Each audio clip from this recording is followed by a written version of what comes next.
ಗುರುವಾದಿ ಮಹಾಂತರವೇ ವೈಷ್ಣವೇಂದ್ರವೇ ಶ್ರೀ ರಾಘವೇಂದ್ರ ಗುರವೇ ನಮೋ ಅತ್ಯಂತ ದಯಾಳವೇ. ಇಂದಿನ ದಿನ ಬಹಳ ವಿಶೇಷವಾದಂತಹ ದಿನ.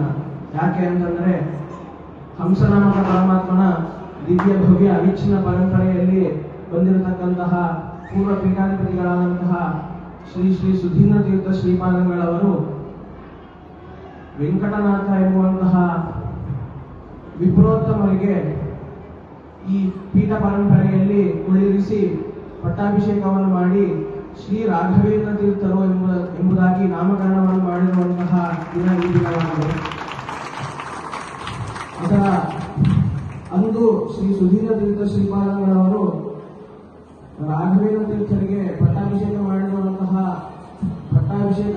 ಮಾಡಿದ ದಿನದ ಸಾಂಕೇತಿಕವಾಗಿ ಈ ದಿನ ಶ್ರೀ ರಾಘವೇಂದ್ರ ತೀರ್ಥರ ಮೂಲ ಪಾಲನೆಗಳಿಗೆ ಶ್ರೀ ಶ್ರೀ ಸುಧೀಂದ್ರ ತೀರ್ಥ ಶ್ರೀಪಾದಂಗಳವರು ಪಟ್ಟಾಭಿಷೇಕ ಕಾರ್ಯಕ್ರಮವನ್ನು ನೆರವೇರಿಸಿದ್ದಾರೆ.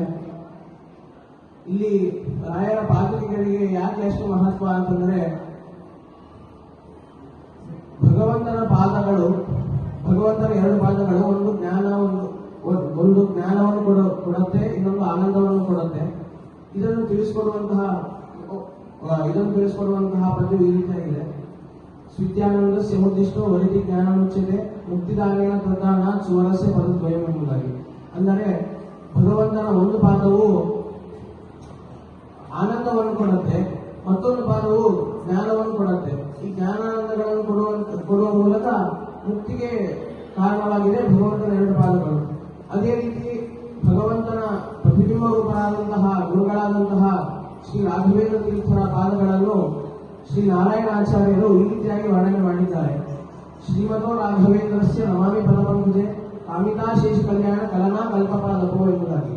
ಅಂದರೆ ರಾಯರ ಎರಡು ಪಾದಗಳು ಎರಡು ಕಲ್ಪವೃಕ್ಷಗಳಂತೆ ಇದೆ. ಯಾರಾದರೆ ರಾಯರ ಪಾದಗಳಲ್ಲಿ ತಮ್ಮ ತಮ್ಮ ಇಷ್ಟಾರ್ಥವನ್ನು ಪ್ರಾರ್ಥನೆ ಮಾಡುತ್ತಾರೋ ಅವರಿಗೆ ರಾಯರ ಪಾದಗಳು ಹೇಗೆ ಕಲ್ಪವೃಕ್ಷವು ಬೇಡಿದನ್ನೆಲ್ಲವನ್ನೂ ಕೊಡುತ್ತೋ ಅದೇ ರೀತಿಯಾಗಿ ರಾಯರ ಪಾದಗಳು ಕೂಡ ಬೇಡಿದಂತಹ ಎಲ್ಲ ಅಭೀಷ್ಟಗಳನ್ನು ಕೊಡುತ್ತೆ. ಇಂತಹ ರಾಯರ ಪಾದಗಳಿಗೆ ಈ ದಿನ ಪಟ್ಟಾಭಿಷೇಕ ಕಾರ್ಯಕ್ರಮ ಎಂಬುದು ನಡೆದಿದೆ. ರಾಯರ ಪಾದಗಳಲ್ಲಿ ತಾವೆಲ್ಲರೂ ತಮ್ಮ ತಮ್ಮ ಅಭೀಷ್ಟಗಳನ್ನು ಪ್ರಾರ್ಥನೆ ಮಾಡಿ ರಾಯರ ಅನುಗ್ರಹಕ್ಕೆ ಪಾತ್ರರಾಗಬೇಕಾಗಿ ಕೋರುತ್ತಾ ಶ್ರೀಕೃಷ್ಣ ಅರ್ಪಣ.